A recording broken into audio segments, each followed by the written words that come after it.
So how do we now calculate expected overlap? Because that's what we want to compare against the observed overlap we actually got from the child's own productions. And this really depends on what we think the underlying representation is. So let's kind of walk through each one of them.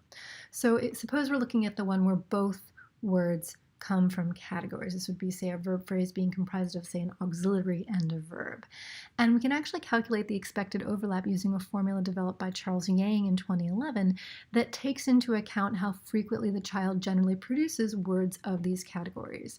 And that formula looks like this, and it has bits and pieces of it which are completely sensible, but we're not going to walk through the math here. The basic thing to take into account is that this really depends on the frequency with which the child produces words from these categories. So you're really just basing this off the child's output, and you can get an expected overlap score from that.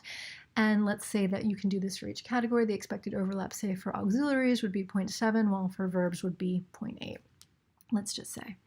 So that would be how you would calculate it, where both auxiliary and verb are categories. That is a fully productive representation.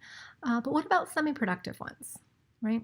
So if one word comes from a category and one word doesn't, that's semi-productive, and we can calculate expected overlap using a formula that's adapted from Yang's formula that takes into account how frequently the child produces words of the one category and how frequently she heard words of the other category in her input combined. So this one depends both on the probability of her producing stuff in her own output from a category, as well as what she heard in the input about how that category combines with individual words. It has both of those pieces, right? So for example, if we're talking about the representation where auxiliary is the category and dance is just the individual word, you'd be looking at how often she produces auxiliaries in her output as the category, and you'd be looking in the input to see how often she heard auxiliaries combined with the word dance, right?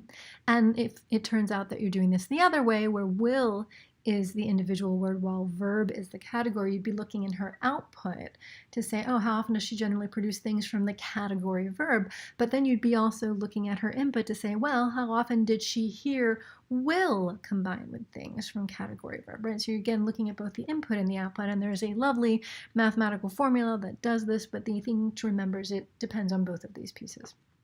So you can get, for example, certain expected overlaps for auxiliary and verb depending on which one is the category and which one is depending on the child's input.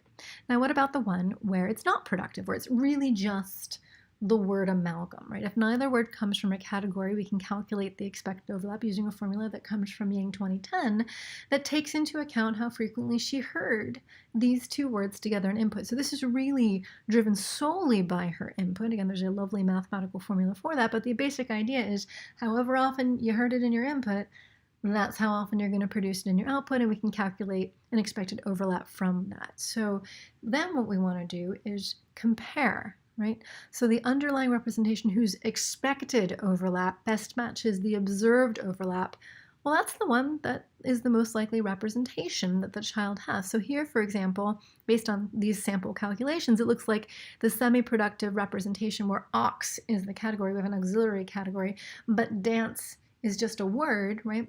That seems to be the best match for this child. And so the representation maybe would look something like this, where again, the child would have a category for the auxiliaries she knows, but the individual verbs are not categorized, are not collected together under a single verb category.